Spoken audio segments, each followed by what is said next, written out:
Kerajaan Sriwijaya di Palembang. The Bluetooth device is ready to pair. Siapa sih yang nggak tahu Pempek? Jembatan Ampera yang berada di atas Sungai Musi. Ya, itu adalah ikon ternama di kota Palembang. Tapi ada hal yang lebih menarik di kota Palembang, yaitu sejarahnya. Ada apa dengan sejarahnya? Assalamualaikum warahmatullahi wabarakatuh. Nama saya Arden Eka Setiawan, bisa dipanggil Arden. Dari kelas 10A nomor absen 4.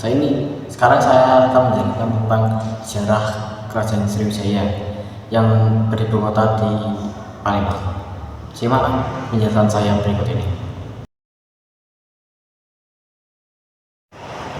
Pada tahun 1892 ditemukan sebuah prasasti di Kampung Kota Kapur, Desa Panagan, Kecamatan Endo Barat, Kabupaten Bangka. Prasasti itu dituliskan dengan huruf Pallawa dan bahasa Melayu kuno. Sebagian dari kata-kata dari prasasti tersebut bertuliskan kata Sriwijaya. Prasasti tersebut menjelaskan bahwa Kerajaan Sriwijaya telah berkembang pada abad ke-7. Karena pada masa itu Kepulauan Nusantara ramai dikunjungi oleh para musafir asal Cina dan India. Sejak awal, pusat pemerintahan Kerajaan Sriwijaya selalu berubah-ubah. Semula berada di Minangga, lalu ke Tamwan, kemudian ke Jambi, dan berakhir di Palembang. Adapun prasasti lain yang ditemukan sebagai penunjuk Kerajaan Sriwijaya, yaitu prasasti Gadungan Bukit. Pada prasasti tersebut diketahui bahwa Kerajaan Sriwijaya didirikan oleh Dapunta yang pada tanggal 16 Juni 682. Nama lengkapnya tertulis pada prasasti Tarangtuo, yaitu Dapunta yang Sri Jayansa. Dalam prasasti Gadungan Bukit, Sri Jayansa melakukan perjalanan dengan memimpin 20.000 tentara. Dalam perjalanannya, Sri Jayansa berhasil menemukan daerah strategis untuk sektor ekonomi perdagangan. Hal ini mendorong kemakmuran dan kesejahteraan untuk Kerajaan Sriwijaya. Kerajaan India merupakan kerajaan bercorak kebudayaan India tertua ketiga. Sri Jayansa juga melakukan ekspedisi ke wilayah-wilayah yang enggan tutup mata mereka. Ekspedisi ini juga sejalan dengan keruntuhan dua kerajaan sebelumnya, yaitu Kerajaan Tarumanagara di Jawa bagian barat dan Kerajaan Kutai di Kalimantan Timur. Kerajaan Sriwijaya menjadi sebuah kerajaan yang besar sejak abad ke-7 hingga ke-11 Masehi. Hal ini bisa dilihat dari wilayah yang dicakupi oleh Kerajaan Sriwijaya yang menjaga dominasi perdagangan laut. Raja Darmas itu berhasil melebarkan sayap Kerajaan Sriwijaya hingga ke semenanjung Malaya. Kerajaan ini telah membuat sebuah pangkalan di daerah Ligur yang memungkinkan kapal India dan Cina untuk singgah. Puncak kejayaan Kerajaan Sriwijaya dimulai dari abad ke-8 hingga ke-9 di bawah kepemimpinan Raja Balaputra Dewa. Kerajaan ini berhasil menguasai hingga ke Malaysia, Singapura, dan Thailand bagian selatan. Berdasarkan prasasti Nalanda, Raja Balaputra Dewa merupakan anak dari Samaratungga, Raja dari Mataram kuno, dari garis keturunan Sailendra. Di bawah kepemimpinan Raja Balaputra Dewa, Kerajaan Sriwijaya dikenal sebagai kerajaan maritim. Kerajaan Sriwijaya membangun armada laut yang kuat, sehingga kapal pedagang yang singgah di kerajaan ini merasa aman dari gangguan perompak. Kerajaan Sriwijaya mampu menguasai jalur perdagangan strategis Selat Malaka. Daerah ini meliputi daerah Bandar Melayu di Jambi, Kota Kapur di Pulau Bangka, Tarumanagara dan Pelabuhan Sunda di Jawa Barat, Kalingga di Jawa Tengah, dan Kedet dan Cayat di Semenanjung Malaya. Kerajaan Sriwijaya menjadi kerajaan bahari ialah dengan ditemukannya reruntuhan perahu dari abad ke-6 hingga ke-7 Masehi.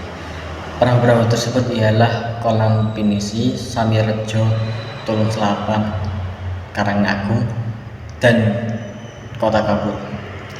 Perahu-perahu Sriwijaya tersebut dibuat dengan tradisi khas, yaitu teknik papan ikat dan kepingan ikat.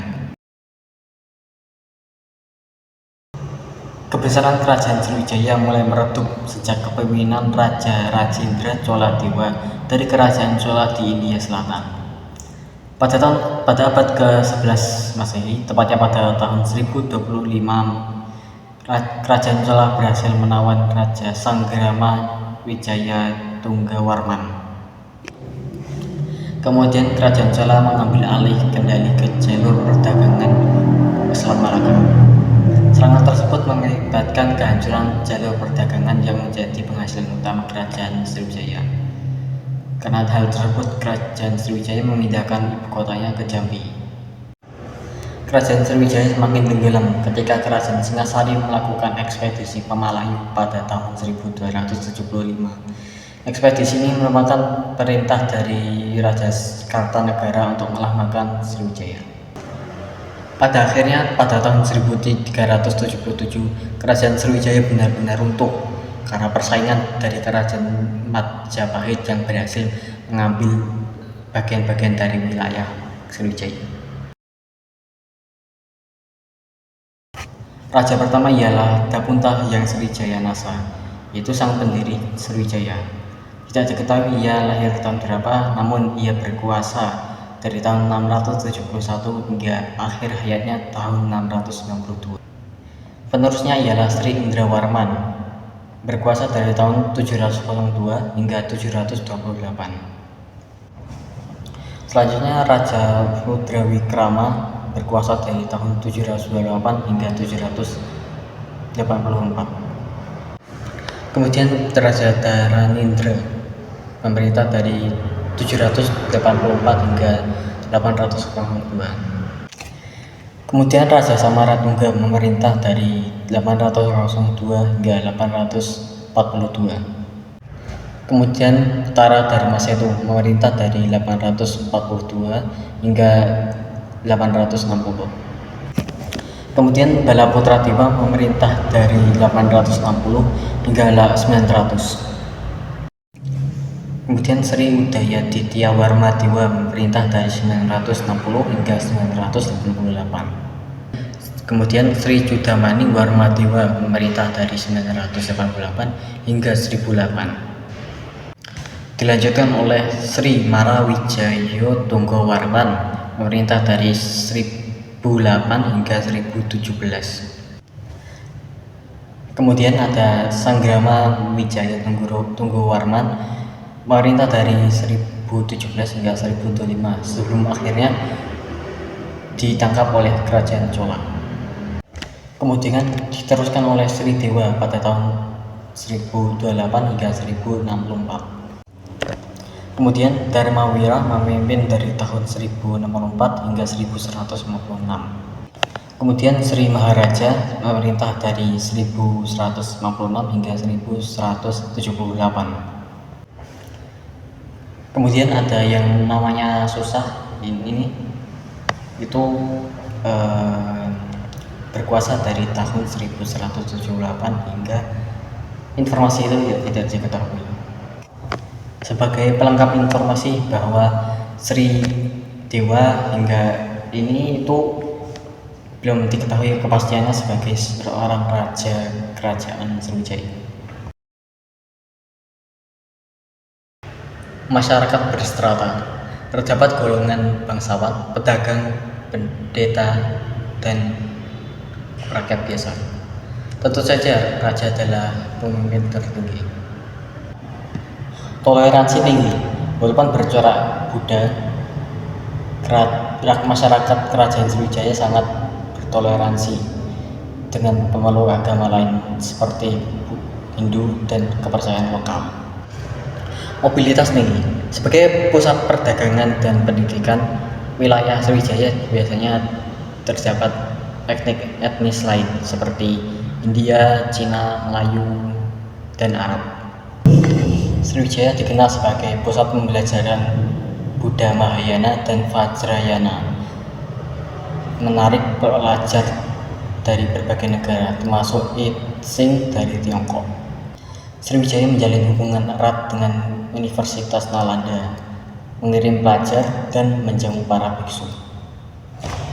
Banyak ditemukan peninggalan seperti prasasti Talang Tuo dan Getukan Bukit yang menyebut kebajikan agama Buddha. Bahasa Sanskerta dan Melayu kuno digunakan dalam prasasti dan bahasa resmi. Bahasa Melayu kuno menjadi cikal bakal Melayu modern. Seni dan arsitektur dipengaruhi oleh India. Bisa dilihat dalam arca dan candi yang dapat ditemukan di Sumatera dan Semenanjung Malaya. Sastra dan pendidikan. Banyak teks keagamaan dan filsafat Buddha yang dapat ditemukan di biara-biara di Sriwijaya. Sriwijaya mengontrol jalur perdagangan Selat Malaka dan menjadi titik transit perdagangan antara Cina, India, dan Timur Tengah. Komoditas utama yaitu emas, rempah-rempah, kayu gaharu, kapur barus, cendana menjadi barang dagangan utama. Sriwijaya memberlakukan pajak pada kapal yang bersinggah, memperkaya kerajaan dan memperkuat pengaruh di kawasan.